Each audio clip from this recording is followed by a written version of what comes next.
My husband is my ideal man and my soulmate.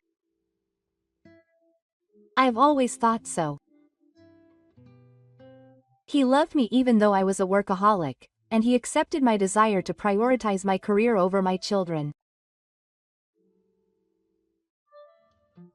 He was the only one who told me that working on holidays and taking overtime home was the norm, and that it was more relaxed and ideal for him.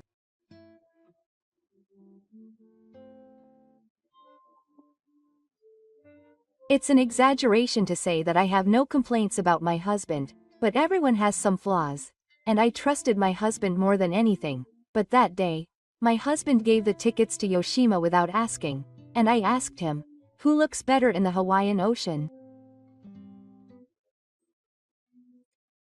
My sister, right? So this was the best choice. Quote. And so it all ended, and I went to Yoshima and protested, but he looked down on me and tried to make me a laughingstock. When I think back to that time, I still feel angry and pathetic.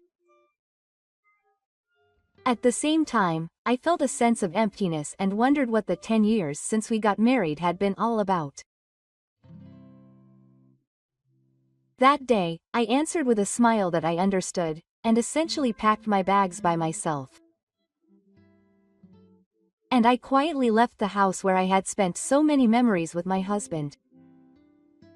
A divorce story that you can find anywhere. That was supposed to be the end.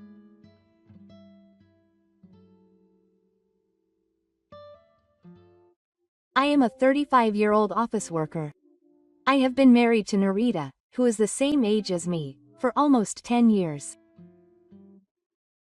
I have always considered work to be a hobby, and giving up my days off to work was a daily occurrence. And I did it willingly. What's more, I am the type of person who absolutely needs time alone to concentrate on the work I bring home. To be honest, I am not suited to having a family. Still, having a family was my greatest longing and a dream I wanted to make come true, as I lost my parents at an early age and have no siblings, close friends, or relatives.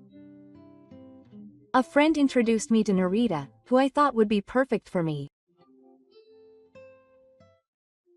Narita's hobby is an outdoor sport called airsoft, and on weekends he loads up his car with a mountain of unknown luggage and heads out alone to a venue deep in the mountains.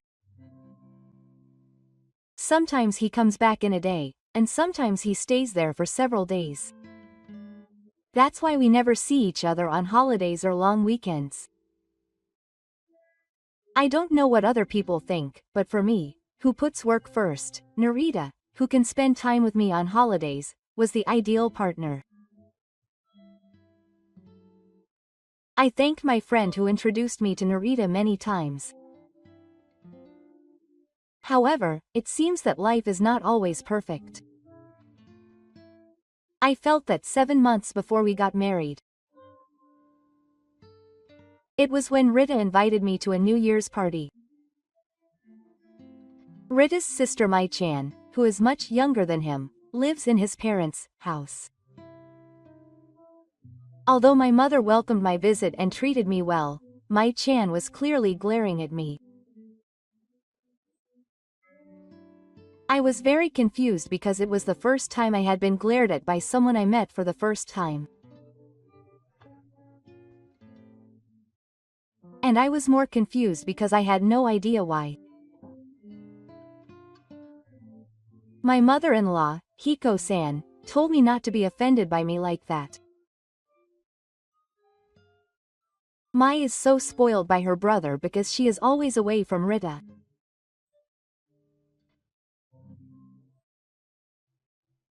I wish she would get away from her brother, but she still keeps calling him her brother.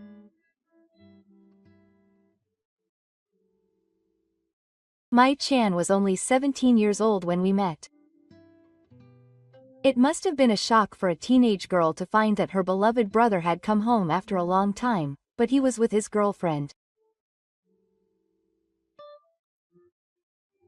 I interpreted Mai-chan's attitude as youthful anger, and when Hiko-san spoke apologetically, I smiled and said I didn't mind, but deep down I was worried about whether we could get along.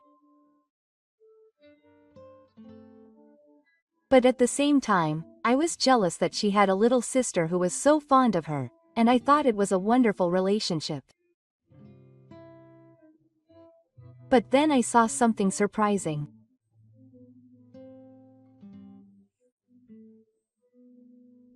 Hey big brother, I want a new wallet and bag. Oh, not again. You can't have both.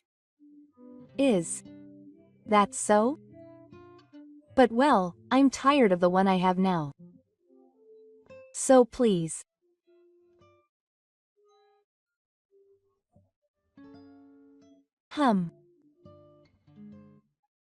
Mai-chan was hugging Rita from behind as he was relaxing on the sofa, begging him to buy her a brand wallet and bag. It was a harsh thing to say, but she looked like a girl eating papakatsu, which shocked me. What was even more shocking was that even though Rita said he was at his wit's end, he was clearly happy to be pampered by Mai-chan. On top of that, don't ask for too much. I thought that Tomikaze, the stepfather, would scold him, but he said that the only thing he should ask Futoshi to buy him was a wallet. Dad will buy everything else. He was shocked that he was just as willing to listen to Mai-chan's whims as Rita, just by spreading out the expenses. Hiko-san looked at the three of them with a stern look on her face and warned them not to spoil them, but it seemed that her words were not reaching the ears of the three. Although Rita spent a fair amount of money on his hobby of airsoft, he had been living alone since they met and could cook for himself. So, to be honest, I never imagined that the Sakimi family would be so spoiled towards their youngest child, and I felt that there was a slight difference in their values. However, being the youngest child, who is far apart in age, and a girl, she seems to be like an idol to her older brother and father. So at the time, I thought that he must have been too greedy and that it mixed with spoiling.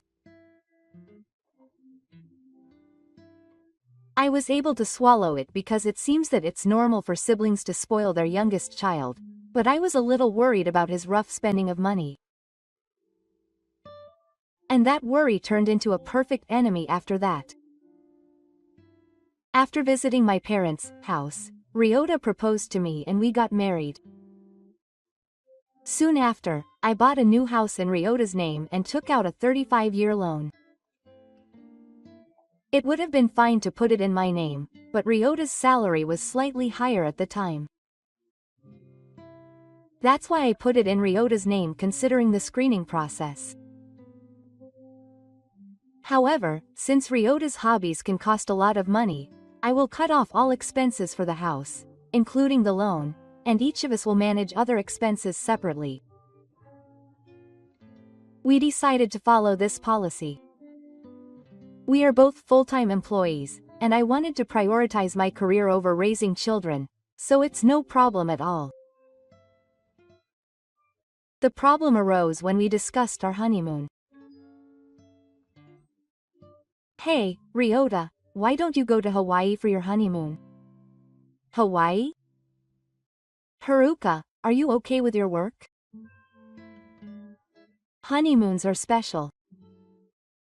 And actually, I've wanted to go for a long time. I've always wanted to eat the fancy Hawaiian cakes that I've seen in magazines and on TV, and stay in a beautiful hotel. However, maybe because I'm a workaholic, I couldn't take time off. But when it comes to honeymoons, it's a different story. For the first time in my life, I was willing to take time off work to go, but for some reason, Rita was not enthusiastic at all.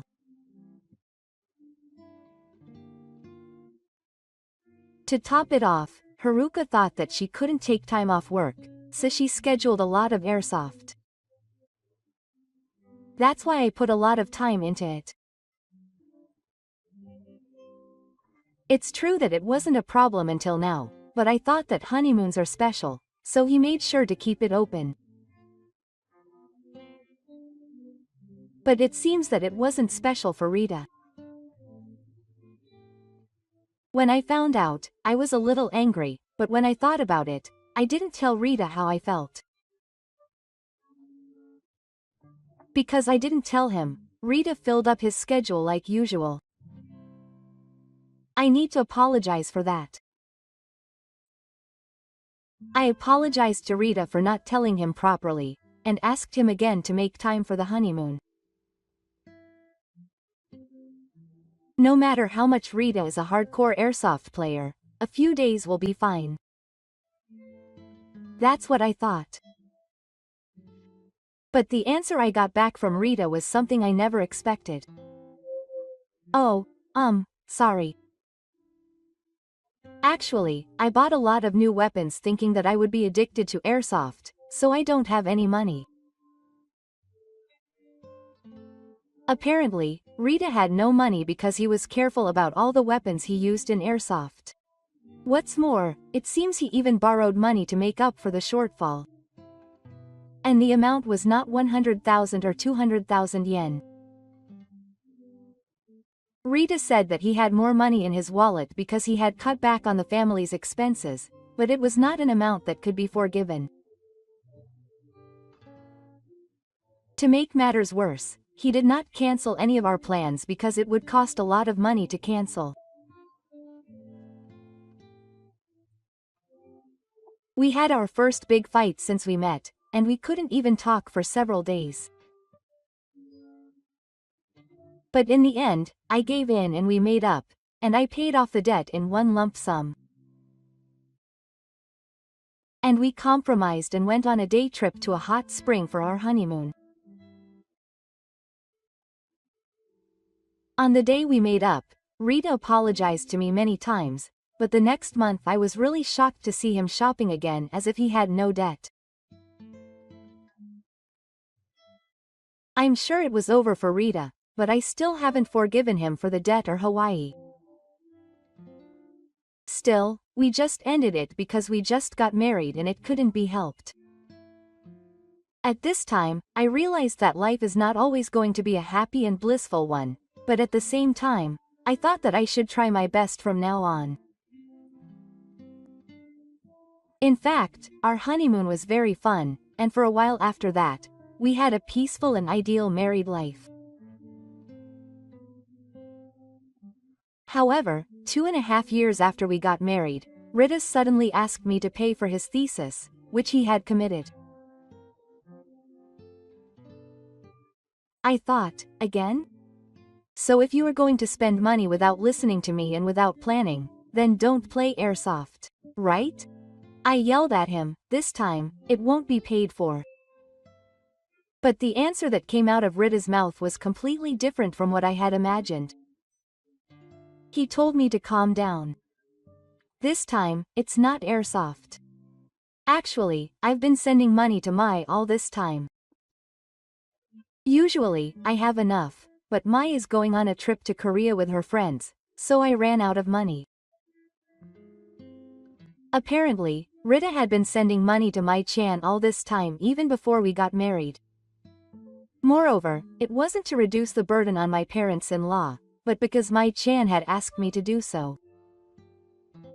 I had never heard anything about sending money to Rita since I met him. So at first, I was more surprised than I was, and I couldn't understand. Meanwhile, Rita said he would bring back some Korean cosmetics as a souvenir while laughing. He said it was great. I was beyond angry. I got a headache.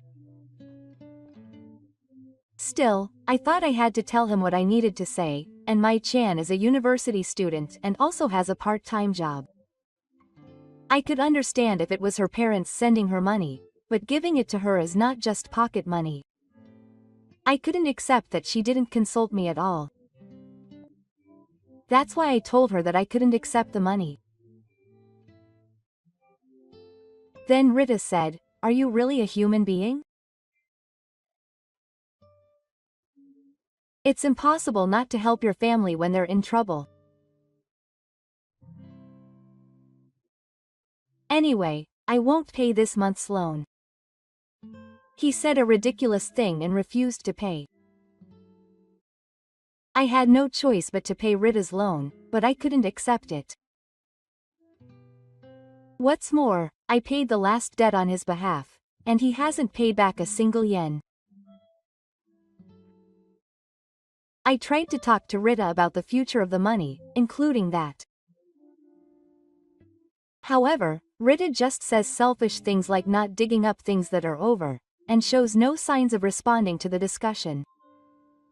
I thought that if things continue like this, the situation would not improve, so I decided to ask Mai-chan and Gifu to discuss the matter. To tell the truth, I'm sure his parents don't know about the money transfer. I hoped that if they found out about this fact, they would surely warn Ryota. But what's the problem with that? Kazu-san said this with a confident look on her face, and instead praised Rita. I told him that I thought sending 50,000 yen a month was too much.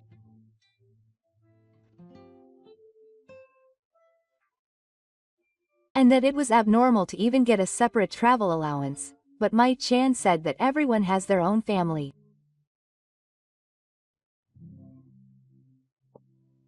But Haruka-san, who is an only child, doesn't understand. Anyway, this is our normal, so people shouldn't interfere, she said in a way that could be taken as a mount. I got annoyed and tried to say something back, but Rita and Tomokazu-san interrupted the conversation, and Ma said that it was as she said. I was forced to conclude the conversation by saying that everyone has their own family. Not only was my prediction wrong, but I felt like Mai-chan looked down on me and it was terrible. The only salvation was that Hiko-san was on my side and I didn't need her to send me money. She tried to convince the three of them that it was a bad influence. And she apologized to me many times for making them feel bad. It was a hopeless situation, but I'm still glad that Hiko-san was there. And I decided to consult only Hiko-san if anything happened. After the discussion was over and I got home, I still wasn't convinced at all. So when I got home, I couldn't talk to Rita again. Because I definitely won't give in this time. Maybe because I had made up my mind, this time Rita gave in and apologized for being bad. And although he seemed quite reluctant, he promised to pay back the remaining money in installments and stop sending Mai-chan squirting. I was relieved that he said he would stop sending squirting, but inside I was quite uneasy about Rita's careless attitude. I wasn't angry, but a verbal promise alone was not enough. So I prepared the divorce papers and asked Rita to fill them out. If I break my promise, there will be no next time. I said that seriously, but Rita probably thought it was just a threat. So, oh, yes, I understand. I was filling them out with a grin, telling him not to make a scary face. He probably thought it was a small price to pay if this would satisfy his wife. Looking back now, I realize that this condescending attitude led to the tragedy that followed. But at that time, I thought Rita was my ideal man and my destined partner. We don't get along well now, but I seriously thought that things would definitely go well in the future. A few months later, on the night of our third wedding anniversary, Rita gave me a diamond necklace and a bouquet of flowers as a surprise. And he said, "I'm sorry for putting so much black on you. I hope we'll be together for a long time to come." I was surprised, but more than that, I was so happy that Rita thought I was important to him that I almost cried. When we had a big fight, it was awkward and I felt like I was suffocating, but Rita was the only man for me. There is no man better than him. He prepared a surprise gift for me, which was out of character for me. I was deeply moved. And I finally felt like I could forgive everything that had happened. From then on, our relationship recovered quickly and we became the ideal couple I had imagined. Then, on the night of our 7th wedding anniversary, Rita suggested that we go to Hawaii for our 10th anniversary. I was very happy that Rita had remembered about our honeymoon, and I felt loved and happy. Since we were going, we decided to do everything we wanted to do, and we came up with a pretty luxurious travel plan. We vowed to save money and work harder than ever to make it happen, and I became even more dedicated to my work. One day, a few months before our 10th wedding anniversary, I opened the drawer where I kept the tickets with a feeling of excitement. A few months later, we went on our long-awaited trip to Hawaii with Rita. I was so excited that I couldn't help but check the tickets every time. When I looked down at the place where I was thinking that, it wasn't there. It's a lie. Why? The ticket that was definitely there until last week had disappeared without a trace. I hurriedly asked Rita, who was preparing for the airsoft game, about the tickets. He replied without any apologies that he gave them to me because I said I wanted one. At that moment, the Shio Osuri incident came back to my mind and I felt like my spine was freezing.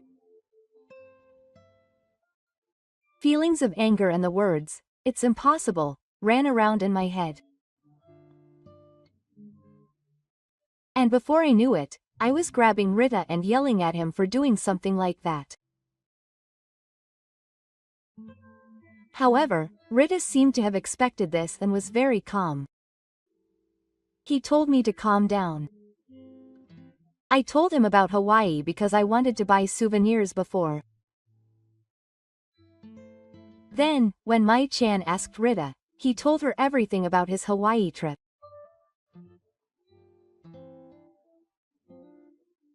Of course, if Mai-chan heard about such a luxurious trip, she would beg to go.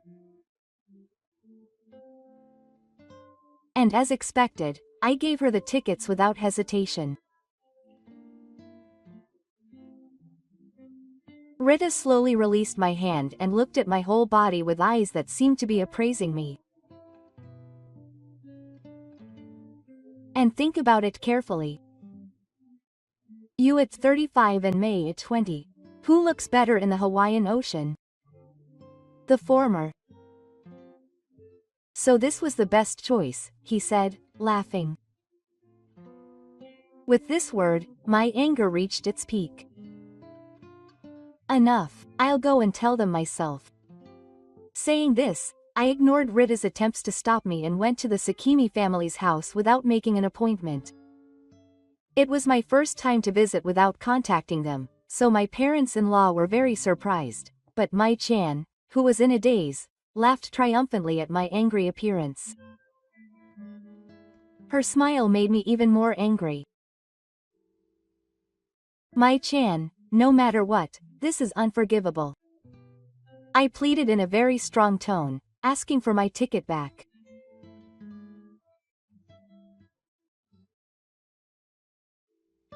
Then Mai Chan, with her acting like face and scary face, said that's why she won't be loved. Furthermore, in the first place, it was thanks to the former that Haruka-san was able to marry her brother. Otherwise, there's no way a plain woman who only works could get married, right? She even made an incomprehensible statement. I wanted to hear more details. Just then, Rita rushed to the Sakimi family's house a few minutes late. I was told that we were not even allowed to talk while standing, and I was forced to go to the living room, but there was no way I would feel like sitting on the sofa. In front of me, Mai Chan was acting like a queen, with Kazu-san and Rita sitting on either side of her as usual. What did you mean by that? Because of Mai Chan, our marriage was a mess, but because of me, they were able to get married. That's just too much. Even though I thought that, I somehow felt that there was a deeper meaning to it, so I questioned her. Then Mai Chan said cheerfully with a grin that her brother married Haruka-san because of airsoft. I was dumbfounded because I didn't understand what she was saying. Then Mai Chan started to reveal to me what had happened up until now, grinning. If what Mai Chan said was true, Rita married me because it would be easier than living alone and he would have more money in his pocket. And the money that was saved had been used for Rita's hobbies and sending money to Mai Chan for many years. Yes, it seems that Rita had broken his promise to me and continued to send money secretly. Furthermore, Mai Chan actually chose all of her birthday and anniversary presents. Incidentally, surprises were also Mei's idea. She said that, of course, the surprise for our third year, all the presents and wonderful memories since we met were all done by her instructions. I was filled with disbelief, but when I saw Rita laughing and saying that it was Mei who said that it was him who told her in the end, I realized that it was the truth. I was shocked and almost cried, but I held it in desperately. Still, my vision was distorted by the tears as the emotions welled up inside me. I felt like I would give in to sadness and break down in tears if I let my guard down even a little, and I was so frustrated and damp. When Mai Chan noticed me like that, she looked down on me and said that Haruka-san is really a finished woman for being happy with such cheap things, and encouraged me to get a divorce if I was so frustrated. Following Mai Chan, Rita also said that if it was so painful that he was about to cry, he would get a divorce. Oh, you can't do it. She decided that you would never get married because you knew it was me, and laughed. Tokazu-san sensed the atmosphere and tried to let it go, but there was no sign of anyone scolding the two. They were probably just trying to make it a funny story and end it. Mai Chan, knowing this, took the trouble to bring out the ticket and started talking about a trip to Hawaii with Rita in front of me. I could read the thoughts behind that crooked smile that it was of course me who suggested the trip, and it made me feel sick. Rita was still as lovey-dovey with Mai Chan as ever, and didn't pay any attention to me at all. To be honest, I didn't care about Rita or the trip anymore. I wanted to go home quickly. However, I didn't want to be bullied, so I thought I'd say one last thing before I went home. By the way, I told them that the ticket was reserved under my name, so even if Mai Chan had it, she couldn't use it. At this moment, Mai Chan and Rita's expressions changed in an instant, and I felt relieved. I had a vague idea when Rita told me that he had given me the ticket before, but it seemed that neither Rita nor Mai Chan knew how airline tickets worked. When Mai Chan went to Korea before, she probably left everything to her friends. Otherwise, she wouldn't have done something so pointless. I asked Tomokazu if Mai Chan and Rita were nearby, and he said, "That's a lie, isn't it?" He started looking it up on his smartphone.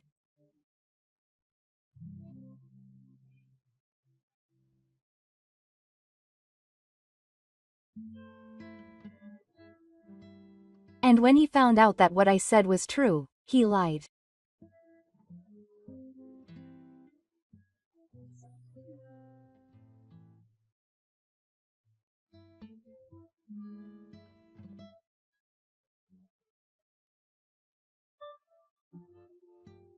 He said, "Just because I'm young, cute, and loved, it's fun to tease you, isn't it terrible?"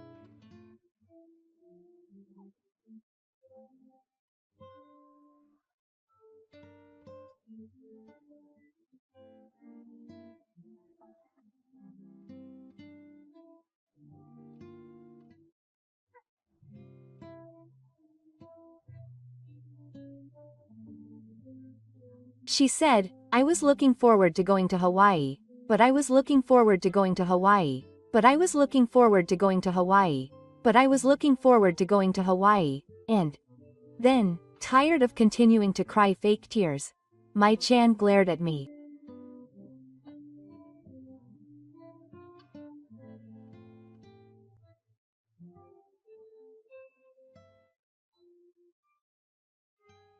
I don't need to cut my hair like this. A trip to Hawaii every now and then is too lame. If you don't need it anymore, please go home, she said, and pushed the ticket on me.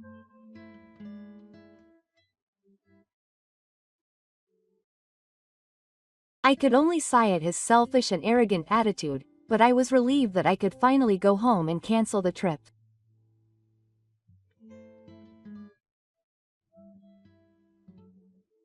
But then Hiko-san, who was standing near the sofa, suddenly shouted, "That's why I told you not to spoil her." But with the men in my house, I can't take it anymore. I can't stand it. I said I'm getting a divorce and leaving this house. Hey, Mom, what are you suddenly saying? Ignoring Tomokazu-san, who was flustered by the sudden divorce talk, Hiko-san confessed the feelings she had kept in her heart for many years. It was that Tokakase-san and Tarita were mistaking love for spoiling. And it seems that Hiko-san had been appealing for years to talk about this with her family for the sake of Iori-chan's future. They didn't listen to her properly, saying that it was because Kanda, a woman, could only spoil her now. Hiko-san said that she had always been worried that one day she would make a big mistake, and then cried, saying that she couldn't continue to follow and eat with the three of them anymore. I guess she had said everything she wanted to say. Hiko-san wiped away the tears with both hands and said nothing. Gakken chased after her in a hurry, but a few seconds later, they began to hear the two of them arguing, and there was no sign of reconciliation. Futoshi and Mai-chan were stunned by the unexpected arrival, but I understood how painful Hiko-san's feelings were. I've reached my limit too. Thinking that, I grabbed Rita's arm and forced him to go home, saying that we should prepare for a divorce as well. When I glanced back as I left the living room, Mai-chan was standing there in a daze, her mind going blank. After returning home, I took out the divorce papers that I had put away in the back of the drawer, and said, "If you break your promise, what will happen next?" So I told Tarita that I would submit this. However, it seems that Tarita had completely forgotten about the divorce papers and the promise we made at that time. I didn't have any expectations because he was so dismissive, but I guess he didn't think anything of me after all. Once again, I was reminded that my marriage with Tarita was just a pretense. Tarita tried to stop me in a panic, but my feelings didn't change. Then he got angry and said, "You must have gone crazy from all that work. Normally, people don't get divorced over something like this." Quote. I got angry at his remark, which put me on the side of myself, and I didn't want to hear that from you. I'll tell you, your relationship with Mai-chan is more abnormal than my workaholism, I told him. After that, we just kept exchanging words. The atmosphere in the house became terrible, and in the end, Tarita said, "You're a cold-blooded guy like me. I'm asking you to leave me. I'll divorce you. I'll divorce you." I also got a line-like message from him telling me to get out of this house. I thought that was what I should say. But I was rather happy to think that I could get a divorce without any worries. I understood very well. I said I'd be happy to leave and gave him a sarcastic smile. Then, I returned to my home, took out all the contents of the large suitcase I had prepared for my trip to Hawaii, packed my important work tools, and left the house. When I bought the suitcase, it was a little too big. I regretted it at first, but now I'm glad I chose this size. If it had been smaller, I might have had to give up some of my favorite suits. It seems that I really have good luck in work. Just before leaving the house, I glanced at the living room and found that Rita was no longer there. He must have been trapped in the house. I left without a word, and I was sure I would never see Rita again. Just a few seconds after I left the house, a huge bang and hot air blew in from the house. I turned around in surprise and saw flames rising from the second floor of my house where I had been just a moment ago. My mind went blank and I stood there for a while. Then I saw Rita jumping out of the entrance covered in susumu, and I instinctively ran over to him. "Are you okay, Rita?" Rita seems to be shaking as well, and can only say, "Ah," and "yes." I called 119 while moving Rita away from the house. Then, "Hey, stop. Don't do anything unnecessary." Why was Rita desperately trying to stop me? I thought that he must have been in a daze and was unable to make normal decisions, so I shook off the death of his spirit and called the fire engine. The meeting was the first day of the month, and there was no damage to the neighboring houses, except for Rita's room. However, it was not an unfortunate accident. Subsequent investigations revealed that the cause of the accident was an illegally modified handgun for airsoft that Rita had purchased online that had accidentally gone off. I don't know the details, but the police told me that it could be lethal if used properly. I think he probably bought it just out of curiosity, but if he intended to use it on someone, that someone might think that way.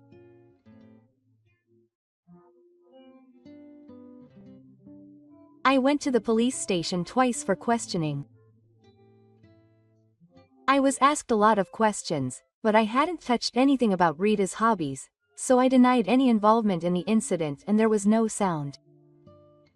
However, it seemed that Rita and I were still considered a married couple, so I told the police officer that I had dissolved my family register during the second time we were together and divorced Rita. I also told him that if anything happened in the future, I wanted him to contact Rita's parents instead of me. It seems that no one would go to the trouble of obtaining a family register to prove a divorce, so the police officer was stunned by my actions. However, since it was thought that I had no involvement in the incident, I lived without any involvement with the incident or Rita after that, so I personally think it was a win-win situation. After this, I was finally able to cancel my trip to Hawaii, but 70% of the amount was cancelled. Still, it's better than never coming back. I decided to take the plunge and book a beauty salon and a dinner at a hotel to clear the trees, and used up the refund in one day. I was a little nervous because I had never been this extravagant before, but it might not be so bad if it was just once in a while. After the incident, I moved to a monthly apartment and started looking for a new place to move to while working. However, my workaholic habits have come out, and all I can think about is work during my lunch break and after I get home, so the move isn't progressing at all. The rent is a little high, but it's close to the office, so maybe I could stay here forever. I was starting to think like that, when one day, Mai-chan came to the office, asking, "Where is Haruka? Is she here?" The sudden visitor caused a commotion in the department, but Mai-chan didn't care, and came into my room and found me. Then, while grabbing me, she started crying loudly, saying, "Because of you, my family is a mess. What are you going to do about it? Take responsibility for it." I was so surprised by the suddenness of it all. And because of you, my mom left and my brother was arrested. The house is a mess and it's the worst. What are you going to do about it? She started yelling at me. There's no doubt that she has a grudge against Saka, but it's really bad that she came to the office. What's more, she made a fuss in front of so many people. As expected, the girls warned me that it would be troublesome to bring private troubles to the company, and the other employees looked down on me. I still tried to make noise in the car. I somehow managed to drag Mai-chan out to the nearby park, but she yelled at me, calling me a villain and a drug addict, and I stood out as a bad person. Do you think you're a tragic heroine or something? Why did this have to happen to me? I was angry at Mai-chan's selfish behavior, so I told her all the frustrations I had been building up about her. She complained about the food at the wedding, and tried to force her way into the hotel room saying that she wanted to stay there after we had planned to stay. She still asks for New Year's money from family and relatives. She takes my beauty equipment without permission. On Mai-chan's birthday, I went to a hotel dinner with my friends Kasa and Charita, but I was forced to do the gift money and the winnings, which was very unpleasant. And she always looked down on me as a plain woman who only cares about her work. Did Mai-chan think I was an insensitive woman who only thought about work? I was surprised and stunned by what I said. I said what I wanted to say, but what should I do now? To be honest, I don't know what to do next. Then, a policeman who heard the commotion rushed to the park and called out to me. I felt relieved, thinking that I was saved, but Mai-chan seemed to realize that she was at a disadvantage and quickly ran away somewhere. As usual, she was selfish and didn't show any signs of survival. I explained the situation to the policeman, got his business card, and returned to the company, but the atmosphere in the department and the way people looked at me was terrible. In the end, I couldn't bear it that day and left. I took the rest of the work home and finished it, but I couldn't concentrate on the work and it was a terrible day. However, I thought that Mai-chan had run away, so I thought that it would be okay now, and that things would go back to normal soon. However, please help me. Since that day, Toka-san has been calling the company almost every day. She was probably crying and saying that Mai-chan had been mean to her. So the contents of the phone calls were always that she was very hurt and that she wanted an apology. I can't apologize because I have no fire in me. I told Tomikaze many times to stop calling because it was bothering the company, but he didn't stop. On the contrary, he called me several times a day. He started complaining to his boss about what kind of employee training the company was doing. Because of the calls, which could be called harassment, I became famous in the train and was distanced from my colleagues and department. Furthermore, 2 weeks after the harassing calls started, I was called in by my boss and scolded, saying that my work would be affected if I continued like this. I understand what my boss said, but I should be a victim too. So why'd I have to be blamed and isolated so much? On top of that, the discomfort in the train and the stress of answering the phone meant I didn't get enough sleep, and my work wasn't progressing as before. Because of that, I was getting more and more cold looks from the girls and my department colleagues. I was caught in a vicious cycle and my mind was on the verge of collapse. I contacted Hiko-san as a last resort. I knew that Hiko had left the family home, but I couldn't think of anyone else I could talk to and rely on other than her. Although Hiko had left the family home, it seems they hadn't divorced yet.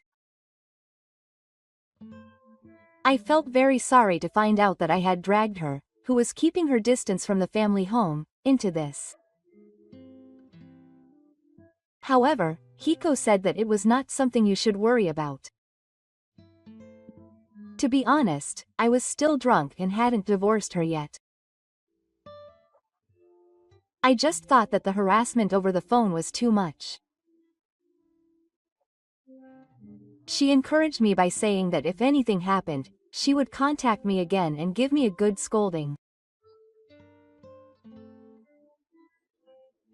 I couldn't help but wonder how someone like Ritaya Yamai-chan could grow up from such a decent person, but I also thought that there was no one more reassuring than Hiko-san. And I used it as a source of support and motivated myself to do my best. However, the next day, things took a turn for the worst. Kazu came to the company, thinking that the phone call wouldn't get the better of me. My boss took me under his wing and stopped my friend Kazu-san in front of the room, but he was clearly annoyed because he had no choice but to do so due to his position. I thought that if this continued, my boss would lose and I would be introduced to Toka-san, so I called Hiko-san and asked for help. Then, Hiko-san said that she was near your company at that time. I had never believed in God, but at this moment, I truly thought that God had helped me. I took Toka-san to a nearby park and waited for Hiko-san to arrive. During that time, my friend Ka-san kept telling me that she was sorry, that she was going to sue me, and I was really scared. However, when Hiko-san arrived, Kazu-san's situation changed. It seemed that Toka-san wanted to get back together with Hiko-san, and he started to woo Hiko-san while ignoring me. Meanwhile, Hiko-san looked stunned and said, "What are you doing, grown-ups?" It's Ma who is in the wrong in the first place, blaming Toka-san and Mai-chan. Toka-san desperately tried to explain herself, saying that as a parent, he couldn't ignore his precious daughter's sadness, but Hiko-san said that even so, it was too unreasonable. In the first place, he was dejected when she said, "If you spoil Mai, this is what will happen." After this, Tomo-san continued to tell Hiko-san the bad rumors about me that he had heard from Mai-chan, but it's crazy to believe such a baseless story. He takes everything Ma says at face value, which is why he behaves in such an unreasonable and embarrassing way. He finally woke up when she said that. Tokazu-san returned to his usual calm tone, bowed deeply to me, and left, vowing never to do such a thing again. I was reminded of Hiko-san's coldness as a person, as she had changed so much that I thought it was a sign of a broken heart. After this, Hiko-san came back to the company with me and explained the situation. Here too, Hiko-san showed her coldness, and at the end she was smiling and talking to her boss. At this moment, I finally realized that it was all thanks to Hiko-san that family was able to live in peace. However, now that they had been abandoned by such a great person, their futures would no longer be bright. After that, Rita was found guilty of violating the Shigeto law with execution of the sentence. Furthermore, some online news outlets picked up on the incident, and he was fired from the company he worked for. The house where the housework happened was in Ryota's name, so it became Ryota's after the divorce. He seems to be in a financially and mentally difficult situation, having to repair the burnt room, apologizing to the neighbors, and being exposed to the public's eyes every day due to his life being exposed in online news. I thought that the reason he still doesn't want to let go of the house is because he doesn't want to reduce the amount of airsoft goods he has bought. Well, he probably doesn't even have the money to play airsoft now, but it's none of my business now that I'm a stranger, so I think he should do what he likes. By the way, the divorce of his parents-in-law was also finalized in 2016. According to Hiko, Kazu is completely unable to do housework, and even after the divorce he often contacts her asking for help.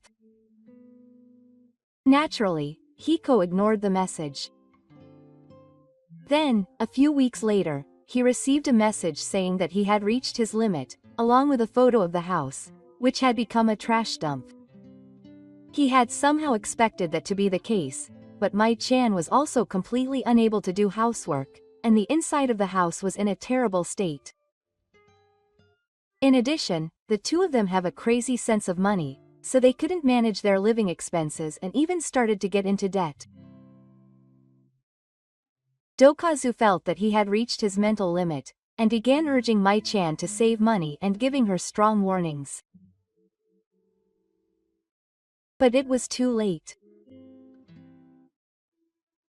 She had lived a spoiled and selfish life, so there was no way she could save money or do mundane housework. Whenever they met, they would fight, and it seemed that their relationship had become as terrible as it was at home.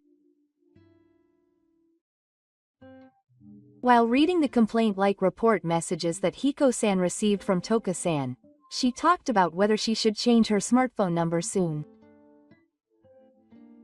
It seemed that she had finally made up her mind to seriously break up with the two of them. Hiko-san has now moved to another town and started a new life. She is a friendly person with a strong sense of self-reliance, so living alone will not be a problem. I also rented a new apartment and started living there. I also changed jobs. After that incident, even though Hiko-san explained the situation to her boss, she still did not have enough influence to calm the reputation and gossip in the car. That's why the discomfort and excessive stress never went away. Still, I hesitated for a while to change jobs because I felt like all the ore I had accumulated would be gone. However, now I am able to fully utilize the skills that I was not able to use at my previous workplace. I've always loved my job, but this is the first time I've felt so fulfilled.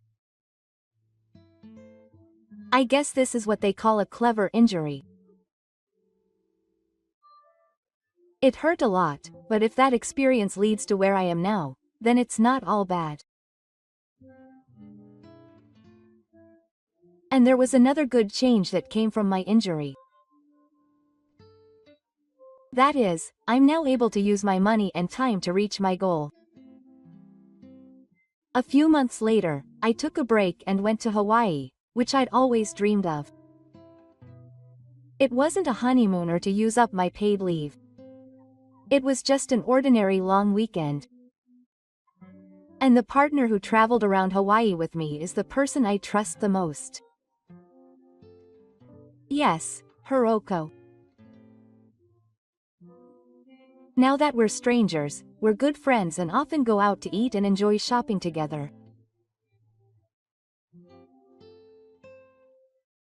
Thanks to Hiroko, my world, which had become narrow because I was always looking at the computer, is expanding.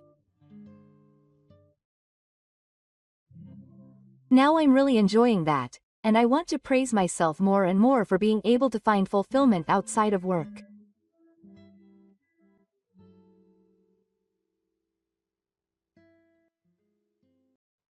My mother-in-law, Kyoko, went to the station with her son. After a few minutes, the Yoshisada family and the cats really came into the house together. Then, we heard the sound of a truck stopping outside, and the moving company's men greeted us with smiles. What is going on? From today, our house is a human family. If you don't like it, leave. She said it in a high-handed manner to me and my husband, Kenichi, who were shocked and astonished. It seems that she is going to make us take care of Yoshisada's family, who have lost food. It's too painful and I'm at a loss for words. I've been patient for a long time, but I can't take it anymore. She continues to drink despite me and Keiichi trembling with anger. If we don't be extravagant, we'll be fine. Right? But Keiichi said firmly. Then I'll leave. Goodbye. She clung to Keiichi without trying to hide her embarrassment. It seems that she hadn't expected this reaction from Kenichi. But we took advantage of this opportunity and quickly packed our bags and left the house. The Gijo family laughs at us as we leave, but there's no need to pay it any attention. However, a few days later, I got a call on my smartphone. What's going on? Yes. Gijo's wife was yelling at the other end of the phone. It was because she had heard a certain truth from Kiko-san.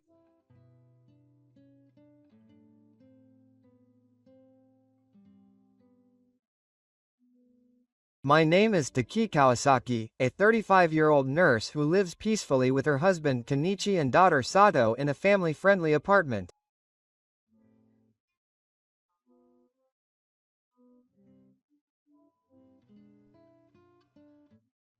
Kenichi is a systems engineer and often works remotely from home, so he sometimes helps out with a little housework.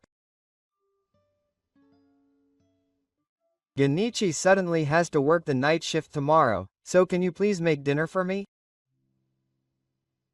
Sure. He murmurs and gives an ambiguous answer, but his expression is somehow bright. He's probably planning to make keema curry from the spices in the box.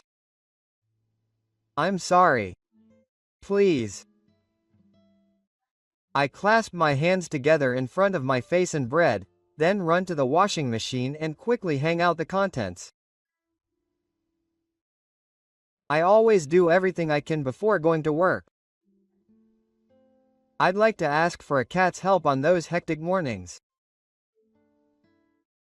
However, we can't actually get a cat at home. It's not because we live in an apartment, but because Sake has a cat allergy. She has several other allergies, so there are many things to be careful of.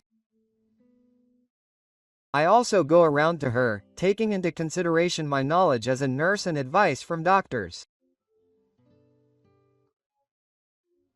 When I was single, I wanted to buy a cat someday, but now I've given up on that idea.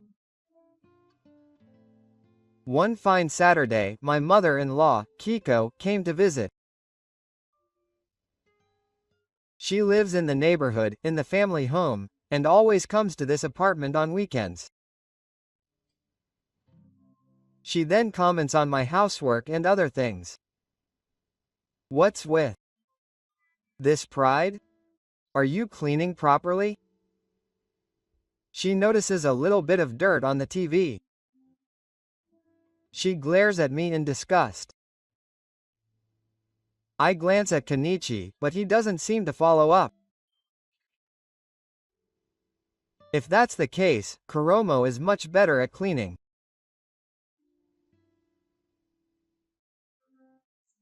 Mai lives elsewhere with her council member, Masato. I'm surprised that they have 3 children and even a few cats.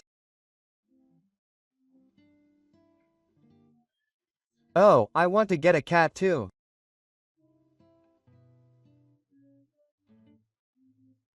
Sitting on the sofa, she searched for cat pictures on her smartphone and gazed at them in fascination. She also likes cats, but for now she has refrained from buying one because of Gifu. Instead, she seems to feed and love the stray cats around here. She cared more about Yoshisada's family than about us. She often made remarks that compared us to them. This was also evident from her attitude when the relatives gathered. Kenichi also took it for granted and did not rebel. He had been compared to his brother since he was young, and seemed to have a complex about Masato. Genichi was a reliable older brother who could solve anything on his own. On the other hand, Masato was a bit absent-minded and endearing. Maybe that's why Kiko dotes on Masato and Maiko, who need her help more. It's going to be a problem if you, the main breadwinner of the general family, don't get your act together. I'm counting on you. Saying this, she slapped Kenichi on the back to encourage him. Keiichi did not resist Kiko and simply nodded weakly.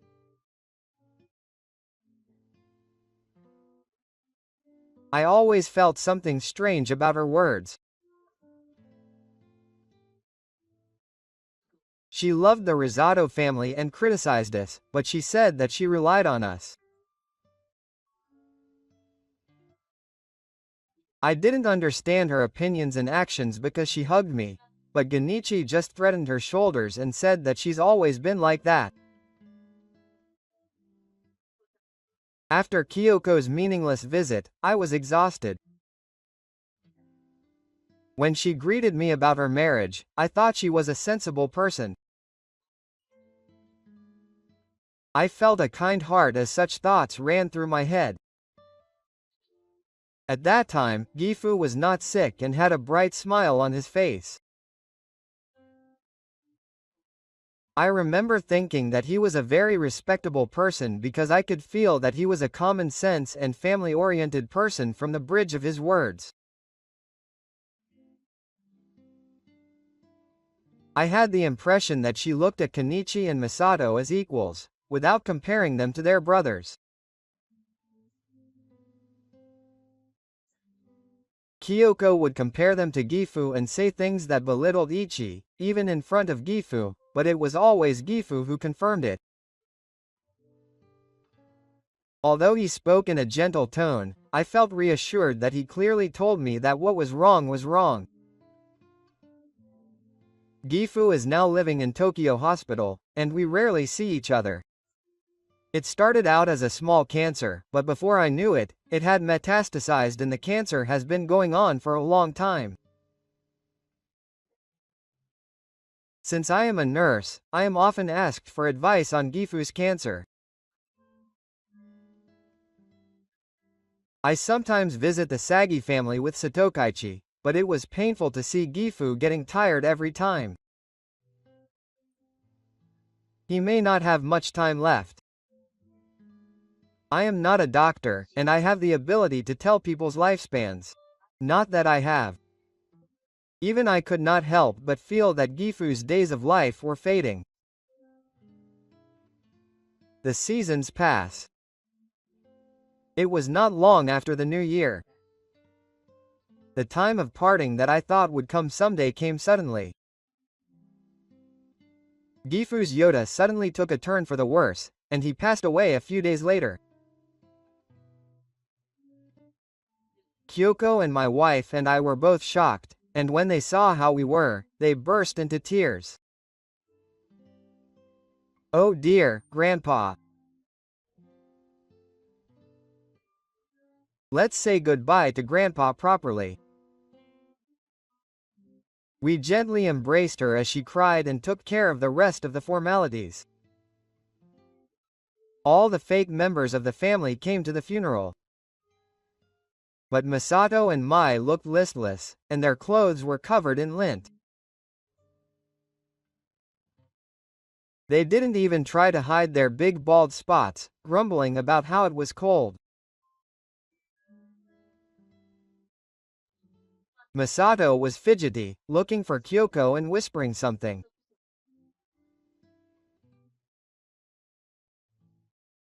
Their children were running around innocently, but Mai told them to stop, and they didn't listen. "You guys, stop running here. That's bad." As soon as Kiko's thunder struck, the kids were quiet. She was a former teacher, so she was good at scolding people in these situations.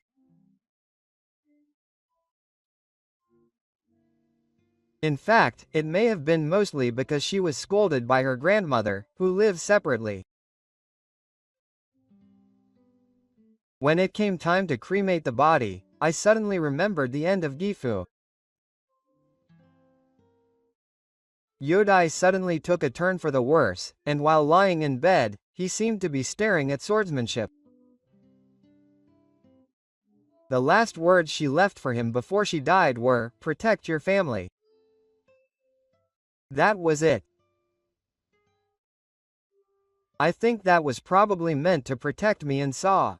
Because Gifu was always worried about us being criticized by Kiko-san.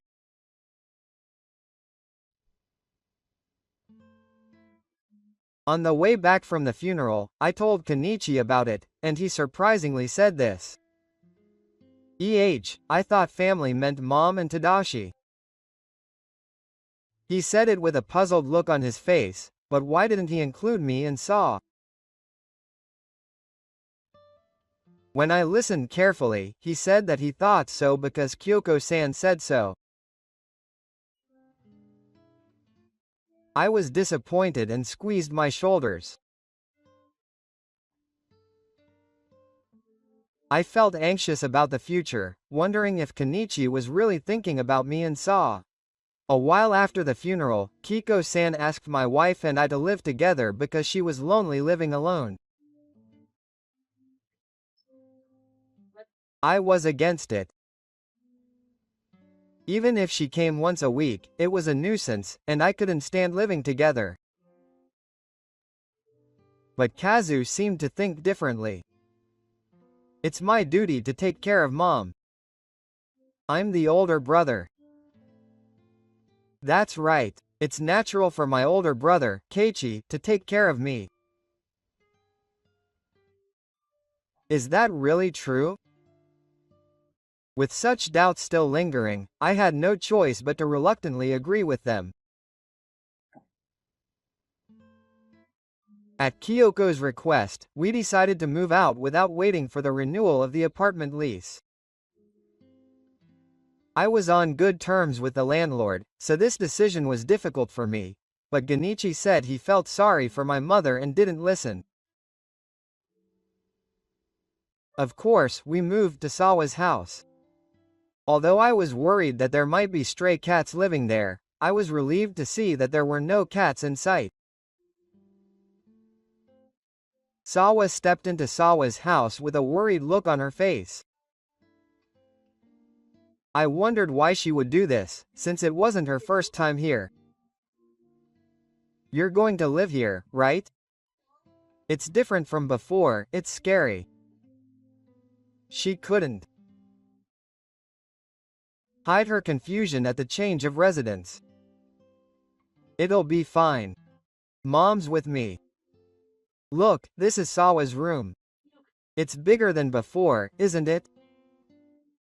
A desk and a bed for her had already been brought into the room, and the wallpaper had been changed to the same pattern as in Sawa's apartment. Sawa said in a small, simple voice, and seemed impressed by her new room. Keiichi and I decided to sleep in the same room, and we decided to create a small space in the corner of the living room for him to work remotely. Kyoko was very strict for a few weeks after we started living together. However, as I had feared, she started complaining about my housework. If I put away the magazines that were left out in the living room, she would yell at me not to move them. If I folded the laundry, she would complain that I hadn't folded it properly. She would also complain about the food being bland and flavorless, or too strong to eat. The soy sauce is too strong. The salt will make your lower body feel all messed up. I was also tired of her yelling and squealing even though I was following the recipe. To top it off, she would even say things like this is no good or that is good about Sano's education and shite.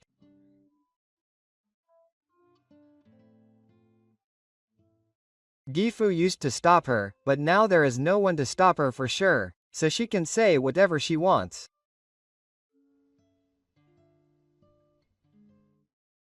Tell that to Keiichi. Don't interfere with my educational policy. After teleworking, I consulted with Genichi, but he pouted as if he was annoyed. Mom doesn't mean any harm. I'm sure she cares about Misaki. So he said that there was no need to be so neurotic. It's painful to be in the same position as Kyoko, who says whatever she wants relentlessly, and Kenichi, who tells me not to worry.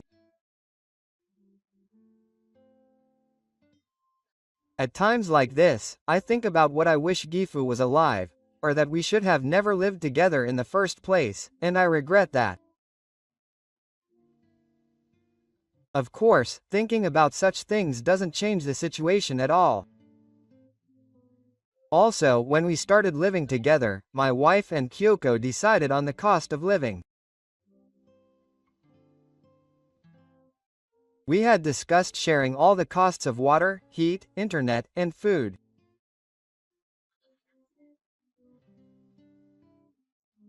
Kyoko also paid half of the bills. However, as the monthly due dates overlapped, she started to not want to pay for living expenses. I gave her the living expenses the other day. I could see through her. When I told her that I hadn't received any, she reluctantly opened her wallet. At one point, she muttered that she was letting him live there because she was grateful to him. It was her who had originally wanted to live with her and asked him to move into her parents' house. There's no way she could say it like that. While we were still communicating like this, it was fine. Gradually, she started to ignore me when I asked her to do it, or insisted that she didn't have the money. It's terrible to take money from an old person. I was shocked at her acting like a victim, and it gave me courage to do something. While spending time with her, I was gradually starting to feel uncomfortable worrying about Kazu and Sakura. Kazu and Sakura are fine. The problem is Kiko's words and actions. I can only endure it, thinking that as long as I endure it, my family will be fine for now. However, while working as a nurse, there were days when I was sick from the stress coming from Kyoko. She also started saying that she wanted to buy a cat, which I refused. I was tired of persuading her every time she said that, saying that she was allergic to Sakura. She was allergic to Sakura, but it was a lie anyway. What a mean wife. Even if they criticize me, it doesn't change the health of my precious Sa. I was relieved that Kenichi was on my side in this regard. I can't believe I bought a cat. It will affect Sa, so it's fine. When he told Ko-san, he backed down. The Gijutsu family took advantage of New Year's and Obon holidays and other holidays to act young and stylish. The kids are small, after all. It was hard to get here by train. I'm thirsty. When they complained, Kyo-san called me and told me to hurry up and prepare some tea. They only see me as a loser. While I was preparing tea, Masato-san and Mai-san's kids were running around making a fuss. Because of that, things fell off the shelves, but no one stopped them. You guys, stop it. What's wrong, Misa-san? It's good that your kids are healthy. Compared to those kids, when I came to Sa-chan, she glanced over to see Sa sitting quietly at the dining table. She can't get along with the children of Yoshisada and his wife, and is drinking hot cocoa uncomfortably by herself. That's why people talk about cat allergies. How pathetic. Allergies have nothing to do with it. Oh, I want to get a cat too. If possible, lots of them. I said it loudly so that Sa could hear, and Mai and the others laughed. Sa-chan, are you allergic to cats? Poor thing. Oh, that was Mom. I meant poor thing. We have 3 cats. I'm jealous. You're so stubborn about saying you're allergic to cats, so we won't change any of them. As she said this, she laughed and made fun of me. I couldn't stand to watch Sakura looking uneasy. I tried to distract her and brought up other topics, such as movies, news about the cause, and nearby shops. Kenichi also seems to avoid talking about cats as much as possible when talking to Masato. While doing so, I waited patiently for the Yoshisada family to leave. Since we started living together, this kind of day has happened at least once a month, and every time it happened, my wife and I, as well as Saw, felt uncomfortable. I often consulted with Genichi about whether there was anything we could do about Giite's visits. But he always just said that there was no other way. All we can do is get Masato and the others to come home as soon as possible. I want you to be patient until then. I knew that even if I endured it, it wouldn't be a fundamental solution. But I was suppressing my emotions that were about to explode and interacting with the GI family. Neither Hiko-san nor the Giite family knew about it. It was always me who had to clean up the mess the kids made. As I cleaned up the messy cups and candy bags, I wondered how long I would have to endure it. Also, Hiko-san, who had been stingy with the living expenses for a while, finally stopped giving a single penny. Although she said she didn't have any money, it seems that she uses it to enjoy shopping and go on trips with her friends. When I spill my words to Uichi, he only gives me a half-hearted reply. I thought he was unreliable, but one day when I came home from work, I heard him and Hiko-san talking. It seemed like they were arguing about something. Wasn't it your mother who said that we should make the living expenses very reasonable when we lived together, and now you're under guardianship? I've forgotten about that. I've raised you and put you in this house. You should be grateful.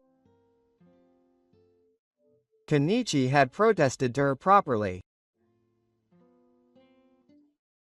I regretted thinking that he was unreliable, and it was a moment of relief to know that he was thinking about me too. I heard these conversations many times after that, but it seemed like the conversation was at a stalemate. I hugged Saga, who clung to me anxiously, with a feeling of inability to get over it. It's okay. Don't worry, I muttered to myself as if to convince myself. His complaints about Kiko's cleaning and tidying up, and his lack of consideration for the seasoning of the food, gradually escalated. Every time Yoshisada's family came, his behavior got worse. The children also started to play with the cherry blossoms, imitating Kiko and Maiko, and Saga would always hide behind me crying. One day, just before Masato and his friends were about to leave, I saw Kiko handing over something that looked like an envelope. I couldn't hear it well because it was far away, but he said that if Kiko-san is in trouble, she should use it. Masato took out a little of the envelope and showed it to him, which was a stack of bills, which he happily accepted. I couldn't believe it.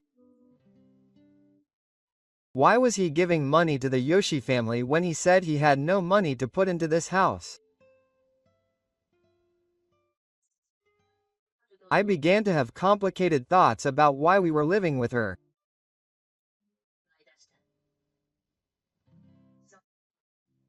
That night, while sitting at his computer in the telework space in the living room, Kazu was sighing loudly. Thinking it was about work, I made some coffee and brought it to him as a gift.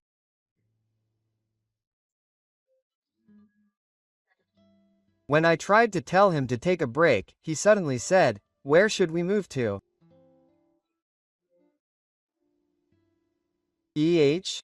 The computer screen was filled with incomprehensible mathematical formulas and fragments of the original text. I don't think there's any connection between that and this. It seemed like he had something on his mind. About a year had passed since we started living with Kyoko, when she suddenly said she was going to pick up Masa and the others. It was a little past Setsuban, which was different from the time they were staying at the house, so both Kazu and I were surprised. She went to the station in a flash, and after a few minutes, the Gijo family and the cats had really come into the house together. The children were running around happily, jumping on the sofa and taking the cat out of the house. "Stop it. Saw is allergic to cats." I hurriedly picked up the cat and pushed it back into the house. Saw came out to see what was going on. Outside, the sound of a truck stopping and the intercom rang, and the hunched guys from the moving company greeted me with a smile. What was going on? Everyone's eyes were on Kiko-san, and she smiled. "From today, if you don't like being in a human family, get out." Contrary to her gentle smile, she said it quite overbearingly. Suddenly, the three of us, me, Kenichi, Saw, and Kyoko-san, and Gijo's family of 5 were living together.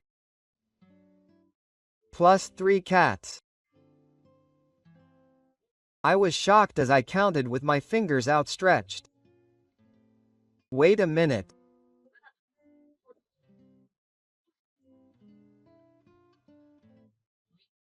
When he asked, Masato explained the situation with a grin. Masato had been fired from his job just the other day and had to give up the house he was living in.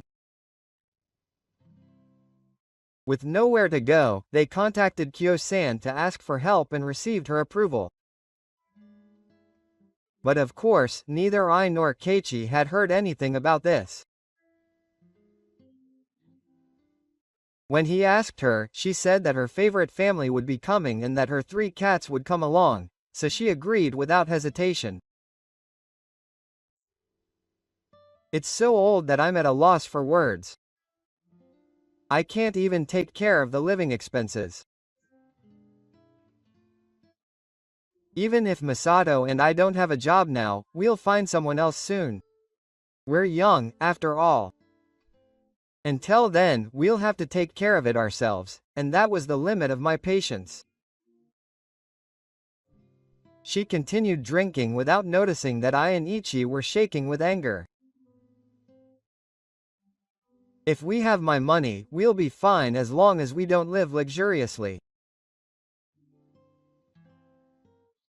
But Keiichi said firmly. Then I'm out. Goodbye. Masato and Makoto were pointing at us and saying that we should go ahead and leave, but it was Kyoko who started to panic. She didn't try to hide her embarrassment and clung to him with wide eyes. Wait a sec. Are you going to abandon your family? Don't you feel any responsibility as an older brother? It seemed that she hadn't expected this reaction from Kazu. Kazu looked at her calmly. It was her mother who told her to leave if she didn't want to abandon them. Kyoko didn't hesitate, and this time she thrust the cat in front of Saw, still in the cage. See, don't you think this cat is cute? EH?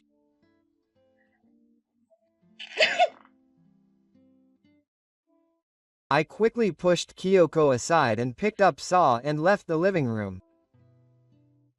She didn't understand how many times I told her she had cat allergies, but now she looked as if she understood everything. I wanted to slap her face. I told you I was allergic. Don't get that cat covered in blood. Saw started crying with a runny nose. She must be suffering from allergies. What will you do if something happens?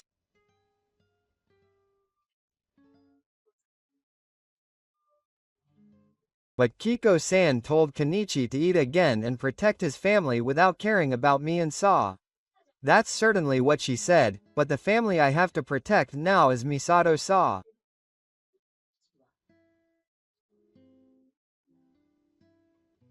I firmly rejected her, saying there is no one else. I have been troubled by her and the Yoshi family many times up until now, and each time I have persuaded Kenichi. And then he finally woke up and made the decision to protect me and Saw. That night when Kenichi was at the computer, while we were talking, I realized that he had mistakenly thought that he had the wrong things to protect, and that was the proof.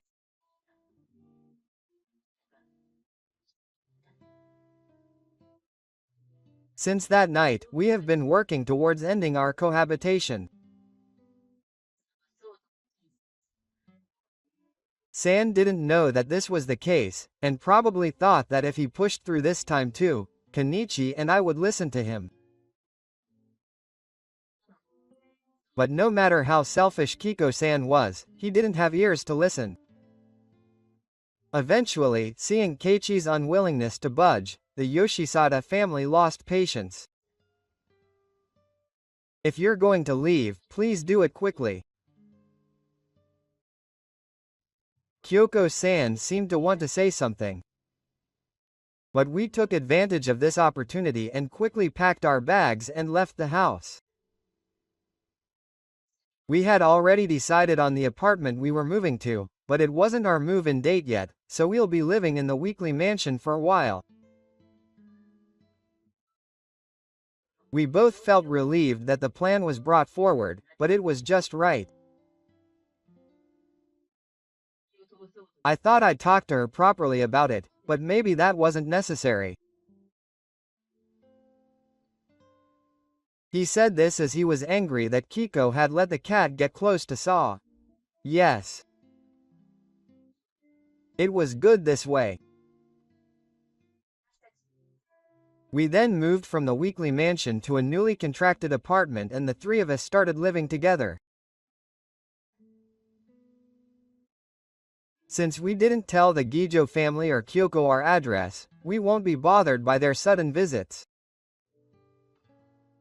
We won't be made to cry by the kids or the cats. Now, all three of us have more smiles and our days are very peaceful, but after a while, Mai called me.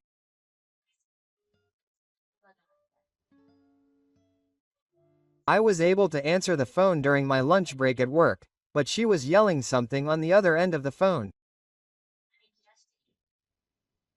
What's going on? You money pit.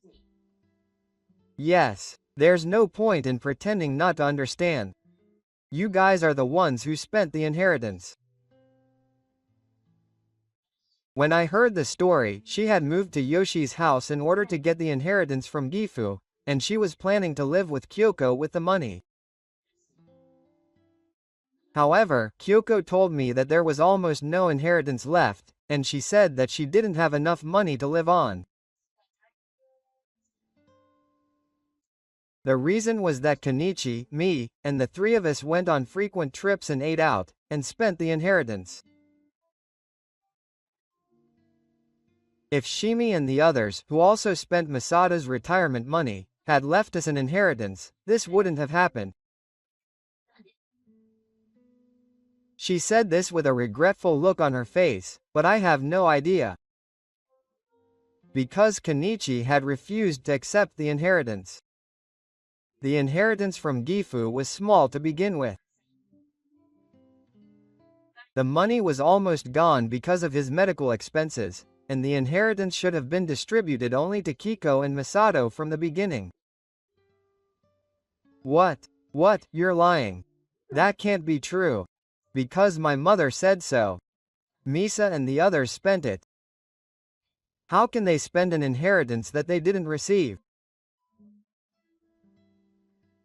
Kyoko was probably making it look like she had money in order to make herself look good to the council family.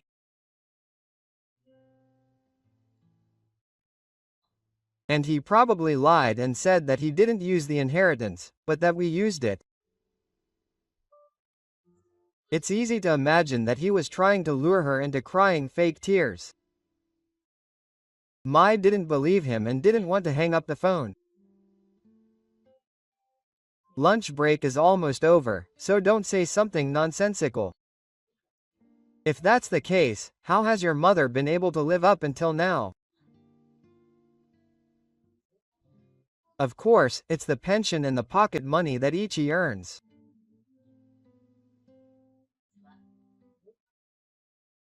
Like the grasshopper in the fairy tale, she never worked and just played all the time, so there's no other way she could have earned money.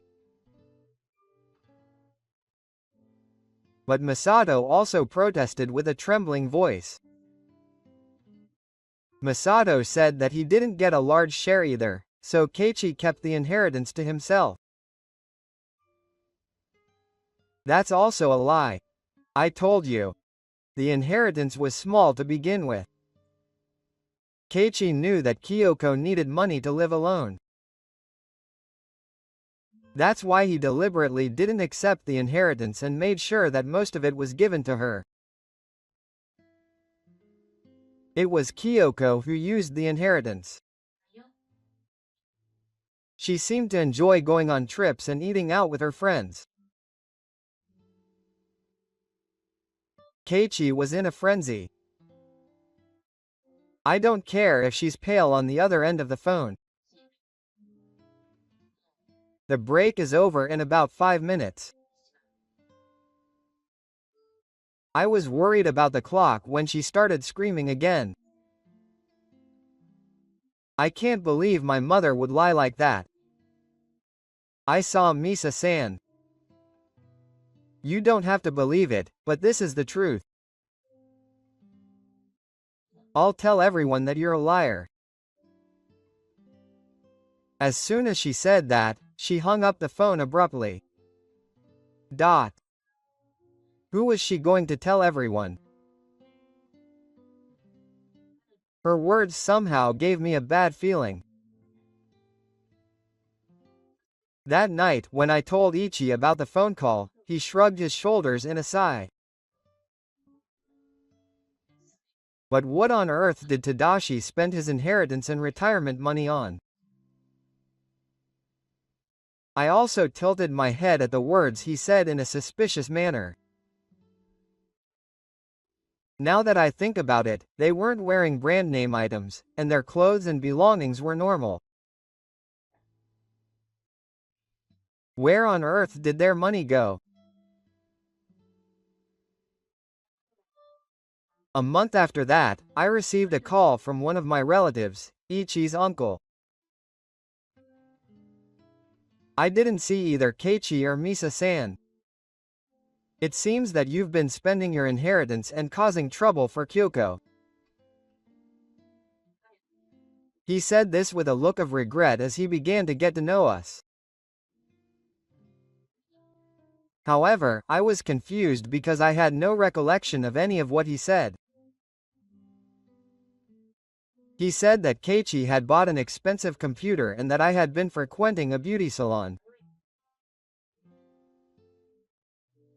He said that Kyoko was crying because I had made her take 3 lessons and was spending her inheritance on a lavish lifestyle.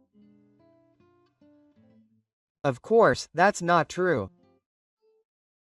When I asked who had been talking about lunch, they said it was Kyoko and Yoshisada's family. Uncle couldn't keep quiet after hearing what they were saying, so he called us today to warn us. When Mai San hung up the phone, that's what she said she was going to tell everyone. I understand. Please listen to me. We tried our best to explain the situation and claimed that neither the inheritance nor Kyoko-san's claims were true. We talked for 2 hours. He finally seemed to believe us, so he said he was sorry for doubting us and hung up the phone. For some reason, I felt very tired, so both Keiichi and I decided to have a coffee for the time being. I made him some cocoa and we all had a little break. Kiko-san was surprised that we had abandoned her. Keiichi nodded in disgust as he added plenty of sugar to his coffee. From the looks of it, he's probably been telling everyone about it. It wasn't until much later that I found out that he had been flirting with not only his relatives, but even mutual acquaintances. I couldn't relax, thinking that someone might call me tomorrow. I felt anxious, and every time I got a notification on my smartphone, I couldn't believe it.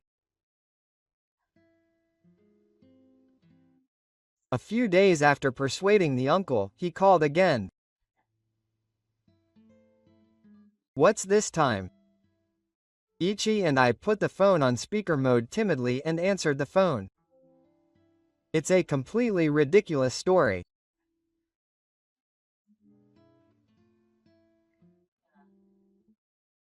He apologized for being really sorry the other day and told me what had happened in the past few days. He told everyone about the bad rumors about Kenichi and the others, saying that they were wrong. Keiichi and I looked at each other in surprise as he told us all about it. We never expected that he would go around and put it away. He is Gifu's older brother, and is trusted by all the relatives. I'm sure the other relatives also believed what he said. The bad rumors have disappeared, so you can rest assured. The uncle continued his story with a laugh. It seems that by exposing Kyoko and the counselor couple's behavior and actions, their badness has become known to all the relatives. When the truth is revealed, their position will surely become difficult. To my surprise, the uncle also called Kiko and Masato. I hate wrong and unrighteous things. That's why I told the children to stop lying. What a sense of justice. It's strange that he's not a police officer, but what happened next was unexpected. Apparently Masato, who was flustered by the phone call from his uncle, confessed that he had debts. I've never heard of debts. He said he got them from gambling. From what the uncle heard, the debts were quite large, and Masato's earnings were not enough to repay them. Apparently most of the inheritance distributed by Gifu was used to repay the debt, and Mai was surprised to hear that for the first time. This means that most of his retirement benefits may have disappeared into repaying the debt. Masato had been fired from his job and no longer had the money to support his family, so he planned to live with Kyoko. He probably thought that she would still have the inheritance from Gifu, but his guess was wrong. He said that Genichi had abandoned his responsibilities as an older brother and abandoned them. I told him that that was not true and scolded him severely. The uncle laughed and hung up the phone. Neither I nor Keiichi said anything for a while, staring at the screen of the disconnected smartphone. We just looked at each other in surprise. At that time, we were angry at how we had been manipulated by Kyoko and the Gisada couple's violent and unintentional behavior. After that, Yoshisada and his wife came to our house. I don't know how they found out about our house, but they changed their residence and cried for help. Both Kenichi and I stared at him without trying to hide our irritation. Hey, we don't have any savings left. Look at this bank book. 285 more to go. Kenichi said with a blank look on his face, so what? It doesn't matter because we're strangers now. According to them, Masato's debts are not keeping up with the debts he owes. That's right. They were crying that if things continued like this, their family home would be seized and they would lose their place to live. Please, big brother. You think I'm your cute little brother, don't you? They say that older brothers are there to protect their younger brothers. Even with this child, he seems to think that if he relies on Kenichi, Kenichi will solve the problem as an older brother. But that's not how it works. I don't think he's cute, and I'm not here to protect you. Pay back your debts properly. Kiko and Masato screamed at the opinion of the whole country. Don't say that. We're not family. Don't talk like you're my brother. If you're family, it's only natural that you would help. I don't consider anyone who harms Misiasa to be family. Kenichi was a spirit even in their yelling. Then he stood up and looked at Kiko and Masato and declared his estrangement. Don't get involved with us anymore. Get out of here. This is it. The voice that sounded like a thunderbolt made the others frightened. They probably realized that no matter what they said, Kenichi's dignified attitude would not help them. The three of them left the apartment muttering to themselves. After that, they never came to visit here again. We were finally able to feel at ease in our peaceful life that had returned. After that, we received messages from Kyoko and the Gisada couple, which we refused to accept, and we quickly learned about their recent situations. They came again. I think I'll block them now. He sighed in disgust and pushed his smartphone aside. Kiko had given up on living with the Gisada family. She regretted that it would have been peaceful to live alone. It seems, but there was no way to get out of it. She had almost no savings and couldn't move.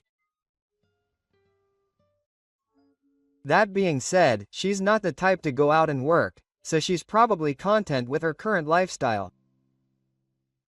Meanwhile, Masato and Mai are apparently fighting every day. Mai naturally mentioned the debts Masato had hidden, and she blames him for spending both his inheritance and money on them. It also seems that the two started working despite their complaints in order to pay for their living expenses. However, the high water, heat, and internet bills meant they couldn't maintain their lifestyle, so they moved to a cheaper apartment. There were only properties that didn't allow pets, so they had to give up their 3 cats without any choice. I heard that the cats were taken in by an uncle. Since the couple works late into the night, it's Kyoko's role to watch the kids. However, it seems that the kids no longer resist her and don't listen to her at all.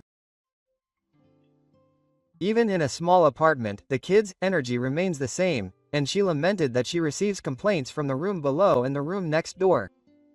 Thanks to this, Kyoko is exhausted by the small things. Tahoe, we've moved from our previous apartment and are living in a new house.